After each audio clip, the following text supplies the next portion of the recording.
అంత పని చేసావు ప్రభువా. నువ్వు కానీ హాస్పిటల్లో ఉన్నావని ఒక్క సమాచారం తెలియకపోతే మా ఊరు 2 లారీలు వేసుకొని రావు. లేకపోతే ట్రాక్టర్ టక్కుల మీద మొత్తం ఈ చుట్టుపక్కల మండలం, కడియం మండలం మొత్తం అక్కడ వచ్చాను. నేను అక్కడ చెప్తున్నాడు అన్న 10,000 మంది పుడుకున్నారంట. అదే ఏసఐ జైల్లో ఉన్నాడని తెలిస్తే 10,000 మంది ఏంటి, మొత్తం ఈ కడియం ఇంకా పక్కన మండలాలలో కూడా సమాచారం ఇచ్చారండి ఏసఐ జైల్లో ఉన్నాడు అని వచ్చేవాళ్ళమే. నువ్వు జైల్లో ఉండడం ఏంటి? నువ్వు అన్నం లేదంటున్నావా? బాబోయ్, మొత్తం చికెన్ బిర్యానీ వండుకొని వచ్చేవాళ్ళం. నువ్వు అన్నం లేదంటావేంటి? బట్టలు లేదంటావా? మొత్తం కలిసి ఖరీదైన బట్టలు, ఈ దగ్గర ఏదైనా డిమార్టో లేకపోతే చందన బ్రదర్సో బొమ్మన బ్రదర్సో ఉంటే ఖరీదైన బట్టలు తీసుకొచ్చి నీకు పడేసేవాళ్ళం. నీకు లేకపోవడం ఏంటయ్యా? ఏంటి నువ్వు అడుగుతుంది? అప్పుడు ప్రభు ఏమంటాడంటే, ఒరే వెర్రి మొక్కలారా, నాకు లేకపోవడం కాదు, నాకు ఏమీ లేదని నిన్ను అడుగుతా.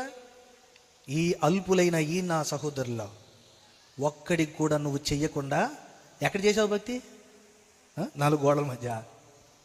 నీ వ్యక్తిగత జీవితంలో ఒకరిని ఒకరు ప్రేమించుకోవడం కోసం నా జీవితం అంతా శ్రమపడి చనిపోయేటప్పుడు నా రక్తాన్ని చెమటగా రూపంలో బయటికి తెచ్చేట్టుగా ఏడ్చి ఏడ్చి ఏడ్చి, తండ్రి వీళ్ళందరూ ఒకరిని ఒకరు ప్రేమించుకోవాలి, ఒకరిని ఒకరు ప్రేమించుకోవాలి, ఆ ప్రేమించుకోవడానికి నేను ప్రాణం పెడతానని చెప్పాడే.